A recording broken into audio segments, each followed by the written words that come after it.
Tonight, Kim Jong-un appears to be burning both ends of a dangerous candle with the United States. On one end, the North Korean regime ramps up its public threats.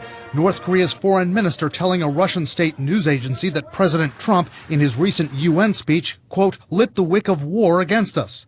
And Kim is going beyond words, allegedly ordering a cyber attack on American infrastructure. The cybersecurity firm FireEye says it detected spear phishing attempts in recent days on American electric companies, attacks which likely came from North Korean hackers. As the UN sanctions come in, we only anticipate that North Korea will need to use even more of its cyber capabilities in order to prop up its economy. But as Kim continues those attacks, plus missile and nuclear tests, he's also trying to learn more about his adversaries. North Korean officials have recently tried to set up meetings with experts from conservative-leaning think tanks in the U.S., like former CIA analyst Bruce Klingner of the Heritage Foundation. They perceive that we would likely have a greater entree to the Trump administration. Klingner turned down an invitation to visit Pyongyang. Have you guys ever met an American before? Also, the regime's recently allowed several American journalists to travel to North Korea, including reporters from CNN, The Wall Street Journal, The New Yorker, and Nicholas Kristof of The New York Times, who came back and recounted how, even with the outreach, North Korea's still on a war footing. There was much more military mobilization in the capital, Pyongyang. Everywhere you go, there are billboards showing North Korean missiles striking the U.S. Capitol. Students are parading every day with these kind of military marches. And there's an element of menace in the air, frankly. North Korea's recent missile tests are celebrated, commemorated with collector stamps like these. Analysts say by alternately threatening and reaching out, Kim is pursuing a purposeful dual strategy with America. I think what Kim Jong-un is trying to do is figure out the Trump administration and what the policy is going to be. And because it's a little bit unpredictable, he has to be prepared. And specifically, Klingner believes Kim's after a crucial piece of intelligence. Is the Trump administration going to do a military strike to prevent North Korea from completing development of its ICBM? We've seen statements from the President, and the Secretary of State, and the National Security Advisor which would suggest that.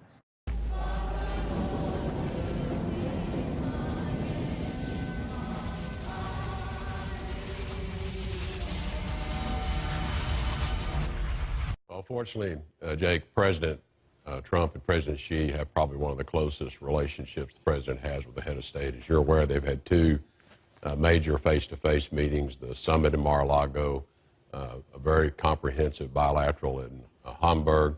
The president speaks to President Xi on the telephone frequently. I think they've had 7 or 8 calls. I have a very close relationship with the state counselor of China who reports directly to President Xi on their foreign policy. So rest assured that the Chinese are not confused in any way what the American policy towards North Korea or what our actions and efforts are directed at. But don't tweets like that undermine you? Well, I think what the president's doing is he's trying to motivate action on a number of people's part, in particular the regime in North Korea. I think he does want to be clear with Kim Jong-un and that regime in North Korea that he has military preparations ready to go, and he has those military options on the table, and we have spent substantial time actually perfecting those. But be clear, the president has also made clear to me that he wants this solved diplomatically. He is not seeking to go to war. So he doesn't think it's a waste of time? But no, sir, he has made it clear to me to continue my diplomatic efforts, which we... So that's right. Now, Rebecca, obviously this ups the ante in the war words at a minimum, to Jennifer's point here, but I'm wondering if it also opens up other possibilities we didn't originally envision when it comes to the North Koreans. What do you think?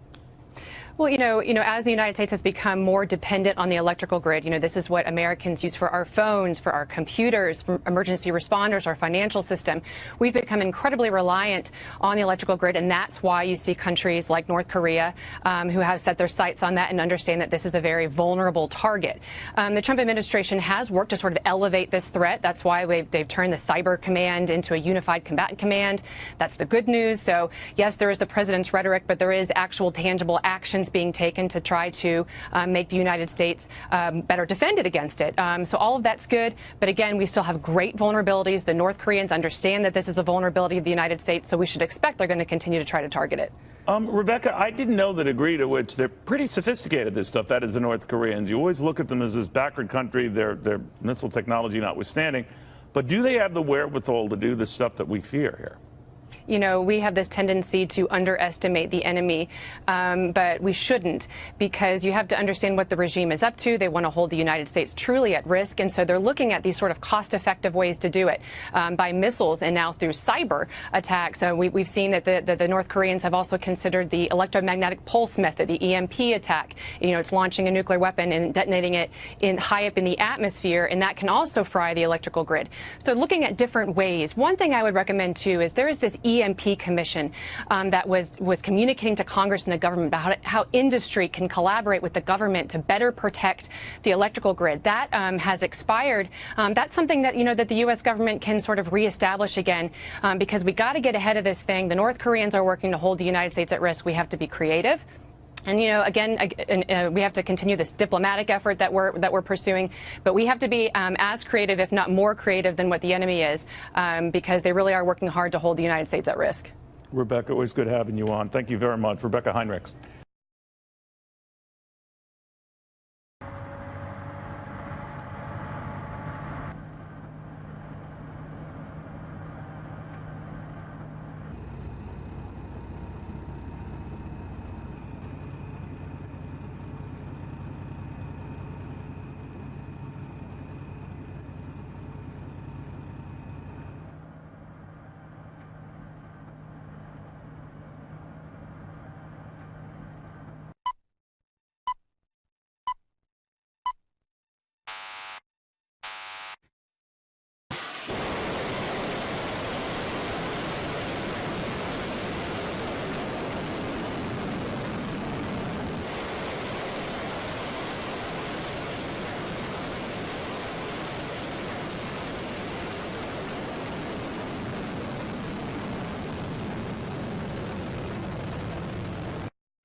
vastly outweighed by the consequences. And that's the British Defense Secretary Michael Fallon saying that. Now, Michael Fallon, look, the West has a lot of reasons to be afraid of what's going on. 6 nuclear tests in recent months, a couple of missiles shot over Japan by North Korea. But the fact of the matter is you have to kind of sit back and think about why is this going down.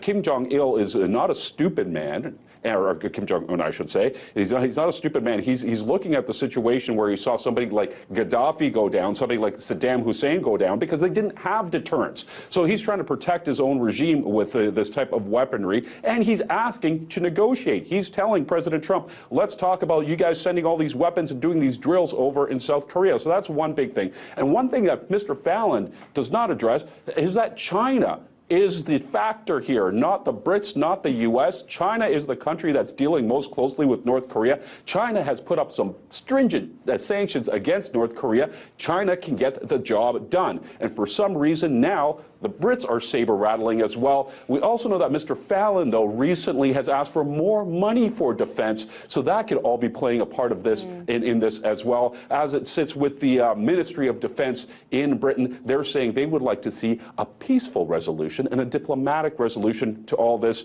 And what we're seeing is, you know, a lot of, as I mentioned, saber-rattling and a lot of push for a war that really doesn't need to happen.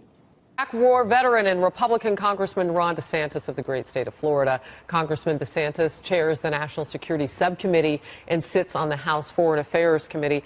Perfect person to have talk about this. So you've got this meeting going on, and while we were together last hour, the president met with former Secretary of State Dr. Henry Kissinger. We don't have everything in place, but you've been in this position long enough to know what some of those conversations might be like. Well, the North Korea obviously is coming to a head, but don't forget, this is the week he's going to decertify the Iran nuclear agreement, which is one of the biggest things. So they have an awful lot to talk about. I mean, I think at the end of the day with North Korea is how can you change the facts on the ground so that we don't continue going in the direction that we've gone for 25 years, where the Kim regime pursues a nuclear capability that can be delivered to the United States, and I think just as importantly, can be transferred to a rogue state like Iran and sold to them. So that's what they got to figure out. I think that there are obviously military possibilities, there are economic possibilities, there's perhaps some cyber possibilities, but the status quo is not going to work. Yeah, and one thing that our Ambassador Bolton told me on this very program yesterday was that, well, who would sign up for year 26 of the bad idea regime since it hasn't worked? So you talk about those facts on the ground. Can you give me a couple that we need to immediately change? Well, I would say, and they have gone in this direction, but whatever you can do to choke off money going to the Kim regime, particularly through China, the more and more you do that, the more difficult it is for Kim Jong-un to operate. It doesn't mean he's going to turn over and give up his nuclear program, but I think the more problems he faces domestically, the more instability we can create would be good for us. Ultimately, if we could have a different regime there, then that would make things much easier. And that's interesting. Okay, now you're talking about regime change, which this country and its military have done in the past in other places. Are we ready for that? Well, it's not necessarily doing it through our military. I mean, if you can weaken him, if he's hurting for cash, you can create problems like on the ground. Like a coup within his own country? That can then be exploited, perhaps. I mean, if the government collapsed on its own weight, look, it's a dysfunctional system. They're running it like a prison. It isn't like he's got a lot of popular consent behind him on this Can I just throw this out, though? You know, he's the younger of the two who have had the mantle, if you will, as dictators in North Korea that share the name Kim Jong. His father had it too, ill. Now we've got Un. Are we confident that even if we were to help this regime be knocked down, that the next thing that pops up like a mushroom out of the ground is something that's going to be better? In this case, I don't think you could do any worse. I mean, I think there's always that fear, just generally speaking, but I think this is a brutal regime where the people are basically enslaved and have been for decade after decade. So I think anything that would happen would be an improvement. But I mean, if you had a reunified peninsula under democratic rule, all of a sudden this major issue would go away. Decertification of Iran and the talks that he's having right now with his secretaries of state and defense.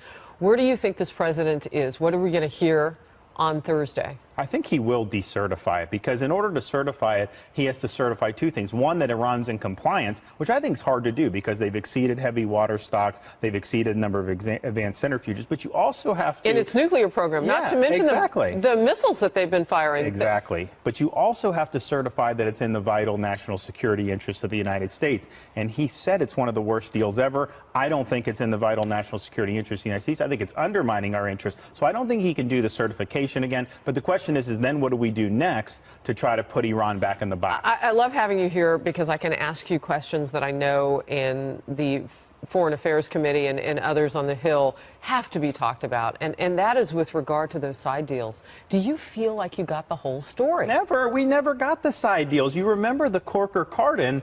It required the Obama administration to produce all side deals. And what happened? Did they burn it? Did they lose it? Did it fly out the window? We never received the IAEA side deals with Iran about the previous military dimensions and about other aspects of their nuclear capability. Those are some of the most important pieces of information you need to even be able to evaluate the deal. So no, this thing has been a disaster from the start. All right. So the talk about, oh, the president is going to pull out of this deal, that's not accurate, correct? But what is he going to do in terms of how it will look different, how it will feel different to those of us in America? It's a great point. The decertification is about U.S. domestic law, the Corker-Cardin bill. It is not the same thing as the JCPOA, which is effectively the Iran deal. Now, decertifying puts us on the road to get out of the Iran deal. But remember, Harris, it was never ratified as a treaty. The Iran deal is not binding U.S. law. The president could simply stop abiding by it tomorrow. So the question is, you know, once you decertify, which I think you have to do, you know, what sanctions regime, what other countries can we bring to bear, what other pressure can we bring to bear on Iran? But we're going to have to do something. You remember the warm reception he got from the Gulf states. The reason why they did that is because they see Donald Trump as somebody who understands the threat posed by Iran. So it's not just people in the Congress that want to see more action. You have a lot of people around the world who are worried about the Iranian nuclear threat. So you talk about the Corker-Cardin bill. And you consider the president's tweets right now with Bob Corker. And the only thing that he gave us, according to one of the president's tweets, was the Iran deal. And then you talk about putting this in the hands of Congress. Where should the American people feel their confidence should lie if this goes back to the body that spit this out? Well, part of the reason the Iran deal was so disastrous because you had a President Obama who was pushing for it. I think if President Trump pushed for tougher sanctions on Iran, I think the Republicans would rally around that. But you know what? I think you'd see some Democrats who voted for the Iran deal who now have buyer's remorse because we've seen Iran's belligerence. You don't have to name anybody, but have you talked to anybody? We actually, I've spoken you can with name some them if people. you want to. I've spoken to some people. Just the Iran deal, remember, Obama lobbied that as hard as anything he did as president, including Obamacare. So now you don't have him there. So some of the, I think you may see some say, look, we got to try something else. Real quickly, without a brand new authorization for war or whatever it would take, could we see this president in any sort of executive action address this issue without Congress?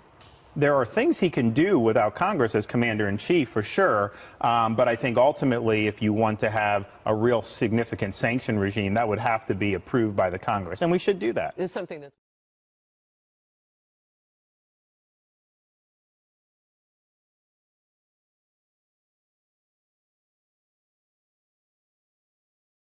Coming up in the program, we are talking about tax reform.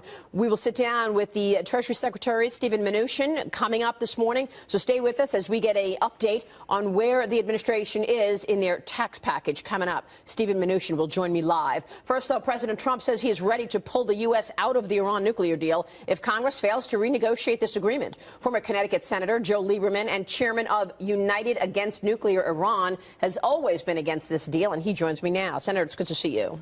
You too, Maria. Thank you so much for joining us. How easy or tough will it be to actually get our arms around some of these flaws that the president has discussed, including we can't even go view their military facilities to see what they're doing? Yeah, I totally agreed with the president's decision. It sort of showed again elections have consequences. We went from an administration that stretched to reach this agreement and protected it almost at any cost, regardless of what Iran was doing, to now this administration, which basically says this is a bad agreement for the security of the United States. I thought the president made the right decision, did it in the right way. He could have withdrawn the other day on Friday, but he basically said to Congress, our allies, and the Iranians, we're going to pull out of this agreement unless it changes, because right now it's not in the national security interests of the American people.